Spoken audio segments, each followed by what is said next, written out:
In this video, I discuss my experience with Dr. Richard's therapy from the Social Anxiety Institute. It took me a long time just to become more aware of what my problems really were. It took me a long time before I discovered even what social anxiety disorder is and that it might be what I was going through. I think that shows how hard it can be to make sense of and to face our social anxiety fears. It's hard for people without social anxiety to understand how much it really affects us. My family was somewhat surprised that I had these problems. It's because I always tried to hide my fears and my worries that I think they never would have noticed it.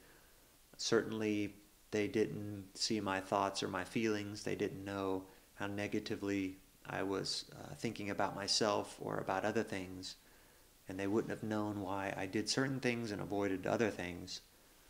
Um, and even if our friends and family do know that we have social anxiety, despite their care and concern, they can't always understand why we experience it.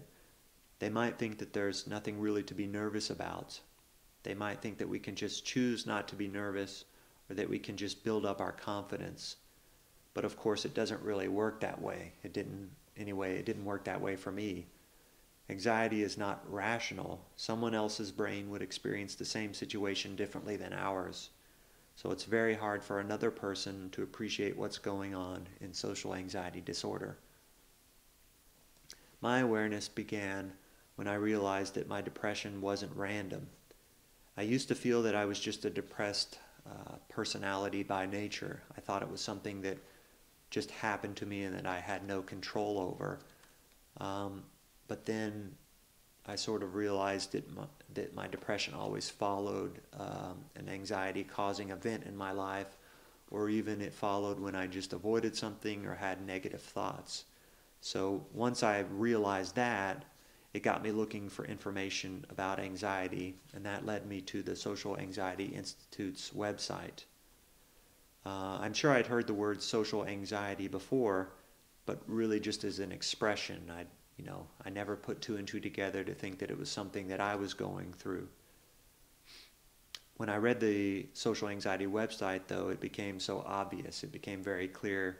It described all the exact thoughts and feelings that I had, all these crazy things in my head that I thought nobody else would ever be thinking about. So it wasn't very difficult to convince me to start the therapy. I was still a little bit nervous, and I think after I got the therapy series, I did wait a little while.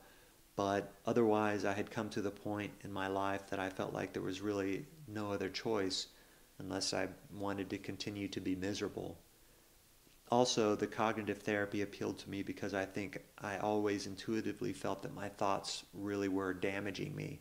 I kind of knew that I had conditioned my brain to think negatively, and I used to say things like, I think too much and I live inside my head. And so I could see that very clearly.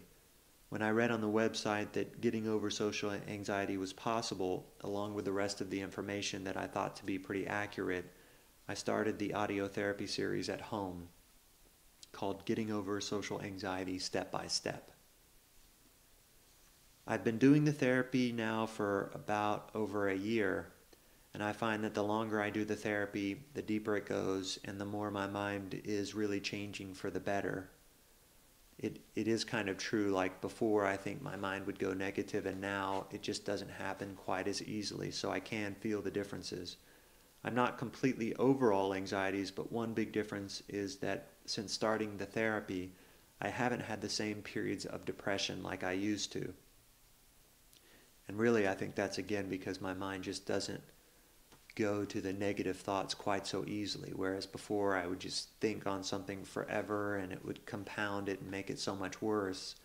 I still might have anxieties, but it just doesn't go to that spot, and really that's where the depression would come for me. I also joined a behavioral therapy group here in Phoenix, Arizona. Before joining, I was already feeling much better, more positive in my thoughts, but I still had a lot of performance fears. The therapy group really helped me and continues to help me to deal with these type of issues. The confidence I gained from the group was a huge boost in letting me feel positive feelings about myself more strongly.